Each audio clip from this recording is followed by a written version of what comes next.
एक किसान के घर में एक आदमी उसका कोई परिचित मिलने आया। उस समय वह घर पर नहीं था। उसकी पत्नी ने कहा, वह खेत पर है, मैं बच्चे को बुलाने के लिए भेजती हूँ, तब तक आप इंतज़ार करें। कुछ ही देर में किसान खेत से अपने घर आ पहुँचा। उसके साथ साथ उसका पालतू कुत्ता भी आया। कुत्ता जोरों से हाँफ रहा था। उसकी यह हालत देख मिलने आए व्यक्ति ने किसान से पूछा, क्या तुम्हारा खेत बहुत दूर है? किसान ने कहा, नहीं, पास ही है, लेकिन आप ऐसा क्यों पूछ रहे हैं? उस व्यक्ति ने कहा, मुझे यह देखकर आश्चर्य हो रहा है कि तुम और तुम्हारा कुत्ता दोनों साथ साथ आए, लेकिन तुम्हारे चेहरे पर रंज मात्र थकान नहीं, जबकि तुम्हारा कुत्ता बुरी तरह से हाँफ रहा है। किसान ने कहा, मैं और मेरा कुत्ता एक ही रास्ते से घर आए हैं। मेरा खेत भी कोई खास दूर नहीं है। मैं थका नहीं हूँ, मेरा कुत्ता थक गया है। इसका कारण यह है कि मैं सीधे रास्ते से चलकर आया हूँ, मगर कुत्ता अपनी आदत से मजबूर है।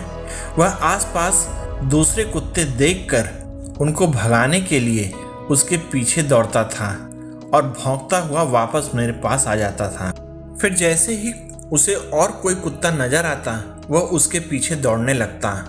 अपनी आदत के अनुसार उसका यह क्रम रास्ते भर जारी रहा, इसलिए वह थक गया है। देखा जाए तो यही स्थिति आज के इंसान की भी है। जीवन के लक्ष्य तक पहुंचना यूं तो कठिन है, लेकिन राह में मिलने वाले कुत्ते व्यक्ति को उसके जीवन की सीधी और सरल राह में भटका रहे हैं। इंसान अपने लक्ष्य से भटक रहा है और यह भटकाव ही इंसान को थका रहा है। यह लक्ष्य प्राप्ति में सबसे बड़ी बाधा है।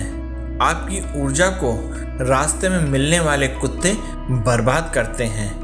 भौंकने दो इन कुत्तों को और लक्ष्य प्राप्ति की दिशा में सीधे बढ़ते रहो। फिर एक ना एक दिन मंजिल मिल ही जाएगी, लेकिन इनके चक्कर में पड़ोगे तो थक ही जाओगे। अब ये आपको सोचना है कि किसान की तरह सीधी राह चलना है या कुत्ते की तरह। सफलता के लिए सही समय की नहीं, सही निर्णय की जरूरत होती है। प्रेम दुर्लभ है, उसे पकड़ कर रखें। क्रोध बहुत खराब है, उसे दबा कर रखें। भय बहुत भयानक है, उसका सामना करें। स्मृतियाँ बहुत सुखद हैं, उसे संजो कर रखें। अगर आप लोगों को यह कहानी पसंद आई तो कृपया लाइक, शेयर और सब्सक्राइब कीजिएगा। साथ ही आप इस कहानी में मेरे साथ बने रहे, इसलिए आप सबका बहुत बहुत हृदय से